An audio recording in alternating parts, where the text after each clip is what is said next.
Welcome back to another episode of restoring my 18-foot Cuddy cruiser. So I've already taken this thing on a couple of fishing trips. One fishing trip this past weekend at like 5 a.m. I'll include some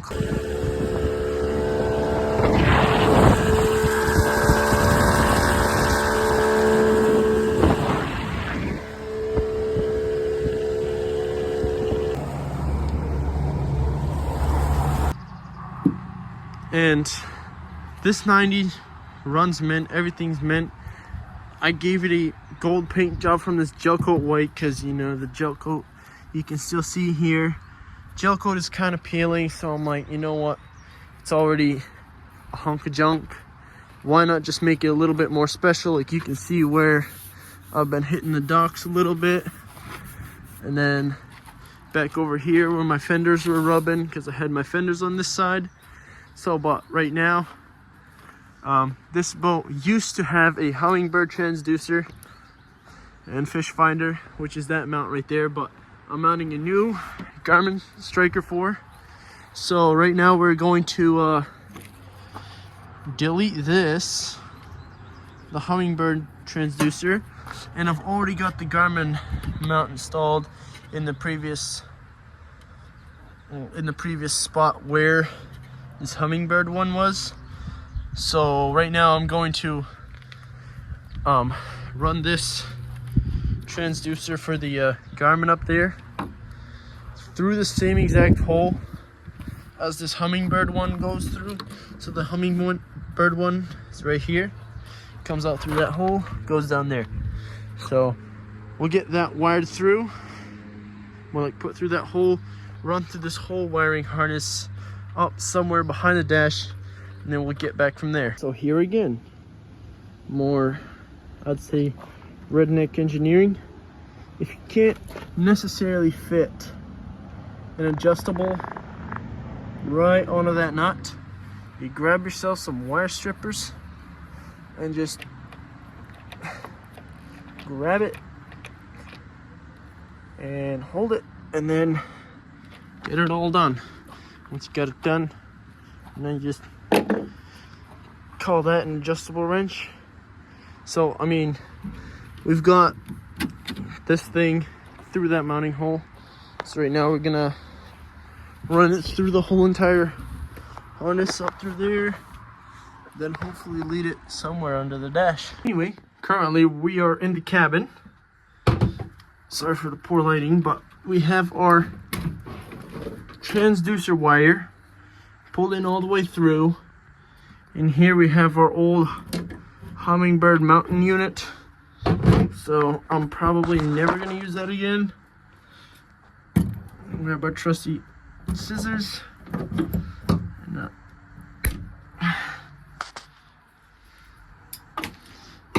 press that. Come on outside, and then just don't do that. Put it somewhere where you're gonna keep your trash and all that.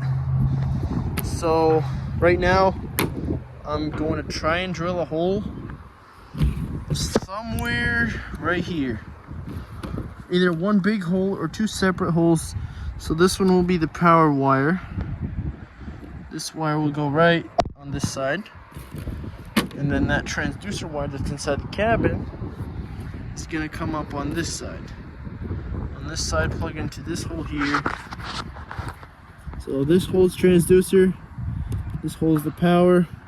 I mean, you can see it says pretty clearly the XDCR power. So this cable, gonna have to run it somehow. I don't want to hook it up to this switch because none of these gauges work. This one works. I start up my motor 7,000 automatically, even though that idles. It's battery gauge, nothing. Hour gauge, also nothing. I don't know what that is. This was, what was on this boat? I don't know. I want to say, oh no, this is definitely a VHF because there was an antenna here. And this is our nav lights. I'm assuming that probably was the old bilge switch. because you got an off, an on, and then an auto. Which, yeah, this is a bilge switch. But I only have a 2 position because I don't want to spend 30 bucks on a auto switch. You just go to your local Walmart, pick up one of these, have it wired in. But I mean, if anything, you always have a float. So I can wire that in. Mind this, when you are drilling your holes, so when you've drilled your holes actually, with I don't know what size this is for the Garmin. Anyway, make sure to take this guard off, because if you don't, your guard will get stuck on the other side. So let's say if I go somewhere, I don't want it to get stolen, just you hit the switch, pop it off, and then yeah. So these 2 holes will be there, and then you will have to cap this off how it comes in the package. You cap it off, say next fishing trip, which this is a wayfinder and a transducer fish finder, so it will stay there, and then you put it back on,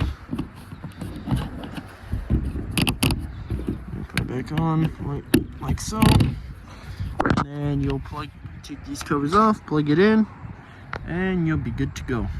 So I'm gonna get these 2 wires in and then start on the power wire wiring up. I've been in there for the past couple minutes, and it's not Sikaflex, whatever this stuff is. It's like a clear Bondo, almost clear silicone. We've siliconed 2 wires in there. They're all plugged in as they're supposed to be. We've plugged it in the most uncomfortable way, so when this stuff cures, we'll bend it back and it won't. These wires will bend back with it. And then, yeah, it's gonna be self-explanatory. But for the wiring side of this, I would like to use a 14 gauge, because this goes all the way down to what, 2218, or what is this? I want to say an 18 gauge. But for my only available wiring, I have 10 gauge, and 10 to 18 really sucks, because like for up here, my bilge pump wiring right there, it's all 18. Like this power wire that feeds the switch is a 10 gauge, and then no, wait. So the feed wire down there, right over there, feeds the switch through a fuse. So it goes off a 10 gauge to a 14 into the switch, and out of the switch comes out a 10 to the bilge pump. So this past fishing trip, I've blown a fuse. Luckily I had one of those like Walmart fuse boxes. Well, not a fuse box, but wire repair kit.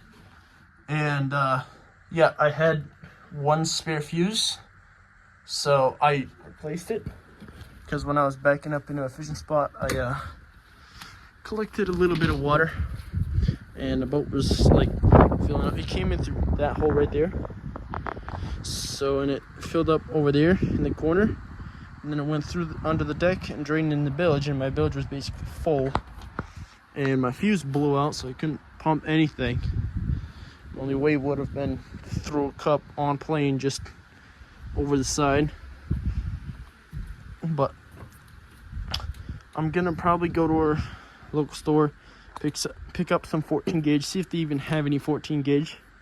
And I guess we'll be back up on here in at least a couple minutes, couple hours.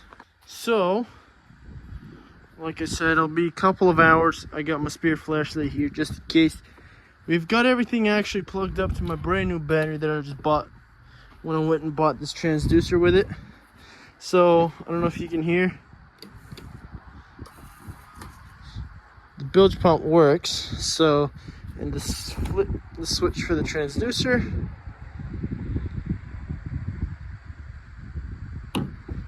Nothing.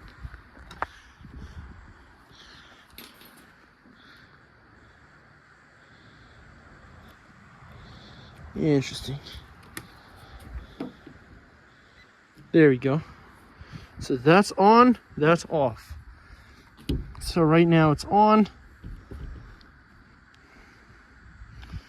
There we go. We're going to choose English. Store demonstration.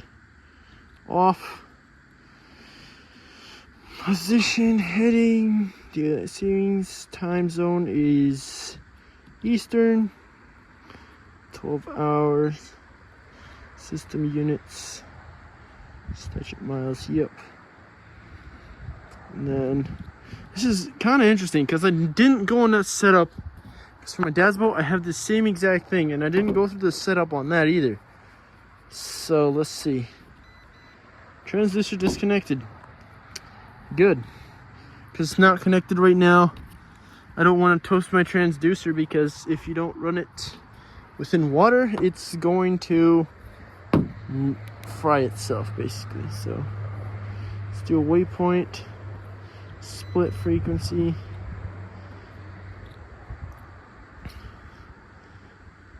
That's not north. I don't know.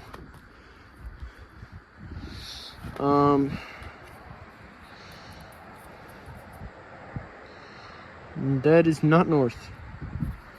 It's actually slightly, let's see, if we turn it north, will it automatically adjust for it? Because north, I don't know, north is that way. So, that way. And we should be somewhere along the lines of direct north, but we are not. Anyway, so I mean, you click and hold the return button, brings you back to the main menu. So we're gonna see what we can customize here. Not much. User data. Let's see, track, options, record mode, go back, manage data. Other than that, it's pretty easy. If I want to flip this switch, kills it, have it on, you gotta hit the power button. There we go. I'll just grab a Sharpie, same thing. That's on, that's off. So this is on and that's off, so it's reversed. Actually, I could probably spin that switch around and probably spin it around, but that is it for the new Garmin install.